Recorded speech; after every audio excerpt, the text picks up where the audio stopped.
produced at a leading American fabrication facility in late 2025, sits on the table.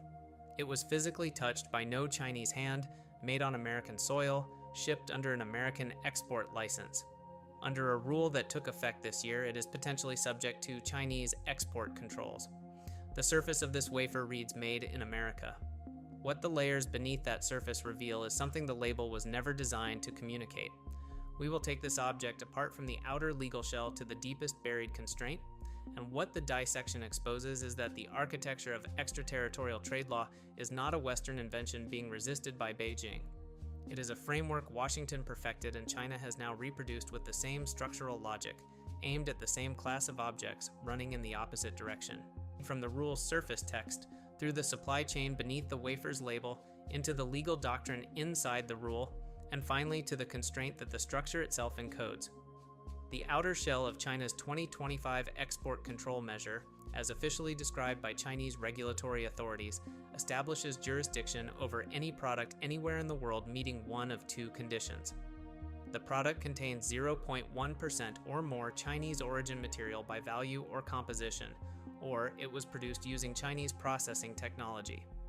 The named categories in the regulatory text include chips fabricated at sub-14 nanometer nodes, advanced memory, and semiconductor manufacturing equipment. No independent legal analysis has yet settled every definitional boundary inside that text.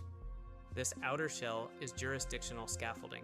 Constructing an extraterritorial claim needs a threshold low enough to capture most of the relevant supply chain and a technology trigger that reaches processes, not merely parts. That is what this layer provides. Reach, stated in terms precise enough to be legally defensible. The supply chain beneath the wafer's label is where the jurisdictional argument actually lives. The semiconductor supply chain is, by every available industry account, one of the most globally entangled in industrial history. Precursor chemicals, specialty gases, photoresist components, and polishing slurries cross dozens of borders before a single layer is deposited on a wafer. Rare earth processing runs through Chinese facilities at a share that no Western government has publicly disputed, and analyst estimates widely cited in trade publications confirm China as a significant source of several upstream materials. Specific American fabs wafer crosses the 0.1% threshold is a calculation most fabs have not yet been required to perform.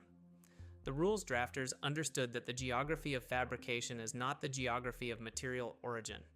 A chip made in Arizona is not made from Arizona.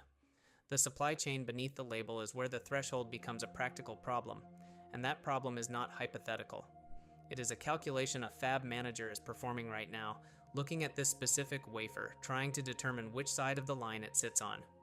To render the 0.1% threshold physically, on a 300mm wafer, 0.1% by mass is roughly the weight of a few grains of table salt. The rule is not searching for large Chinese inputs, it is searching for any traceable Chinese input. The legal doctrine inside the rule is the layer that explains why the outer shell was written the way it was. Its Foreign Direct Product Rule, originally issued decades ago and significantly expanded through Commerce Department entity list actions in 2020 and 2022, asserts American jurisdiction over any product anywhere in the world that is the direct product of American technology or software, regardless of where the product was made or who made it.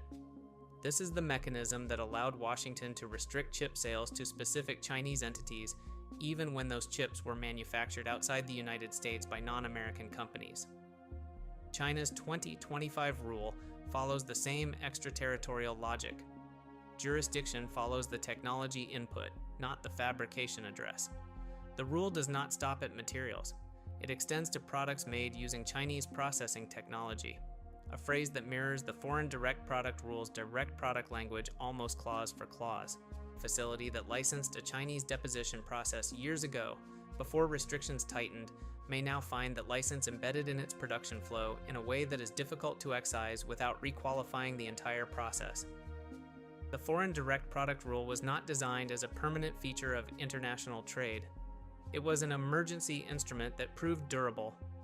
China's adoption of the same structure reflects the recognition that extraterritorial jurisdiction, once accepted as a norm by the international trading system, is available to any state with sufficient leverage over upstream inputs. The 0.1% threshold is not an arbitrary figure, and the precision here is telling. It is the same de minimis figure embedded in American export control doctrine, chosen because it is low enough to be technically meaningful and high enough to be legally defensible. Selected this number specifically suggests the rule was drafted by people who had read the American regulation carefully, not people who were improvising. Consider a lens ground in one country, installed in a camera assembled in a second, used to expose film developed in a third. If the country that ground the lens asserts that any photograph taken through that lens falls under its export laws, the camera manufacturer's address is beside the point. The image passed through the lens. That is what the technology process trigger does. It attaches jurisdiction to the process step, not the factory location. A fab that used a Chinese origin deposition method anywhere in its stack carries that attachment forward into every wafer the process touches. The deepest layer is the buried constraint, and it is the one the structure of the rule encodes most clearly. Policy that most aggressively restricted Chinese access to advanced semiconductor technology.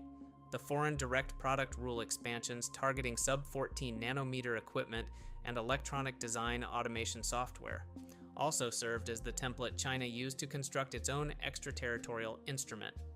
The restriction did not prevent China from studying the mechanism, it demonstrated the mechanism. The teardown of China's 2025 rule reveals, in its structure, the exact shape of the tool that was used against Chinese chip makers.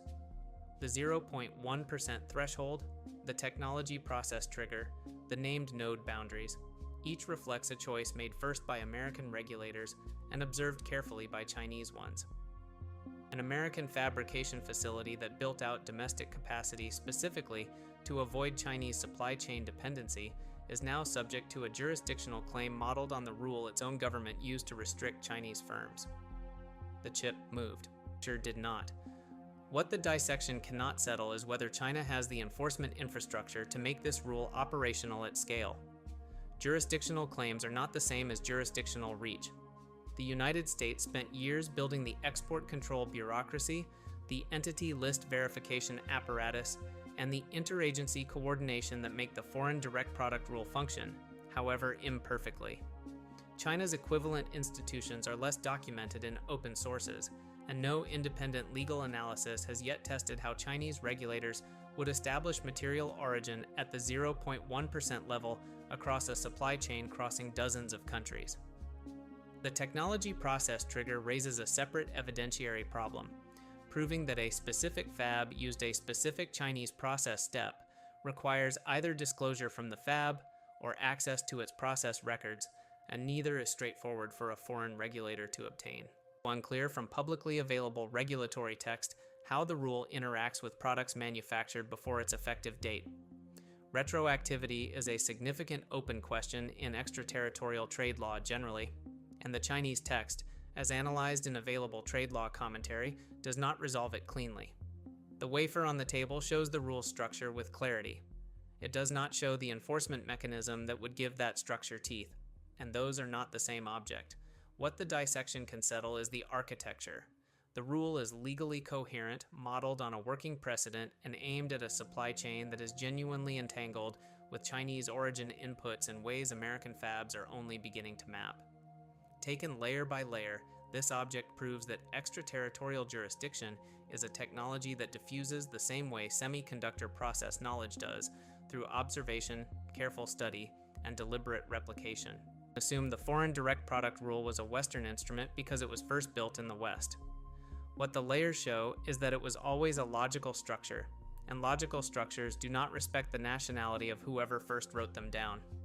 The American chipmaker who built a domestic fab to stay outside Chinese supply chains is now learning that supply chain geography and jurisdictional geography are not the same map.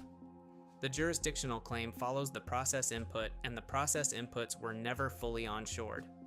The cage Washington built to contain Chinese chip development turns out to have a door on both sides, and someone just installed a lock on the other one. But next, the specific process chemistry that puts Chinese origin material into a nominally American wafer, or the electronic design automation software layer where a parallel jurisdictional argument is already forming. Tell us which object to put on the table. If this kind of layer by layer dissection is what you come here for, subscribe and turn on notifications so you catch the next cut.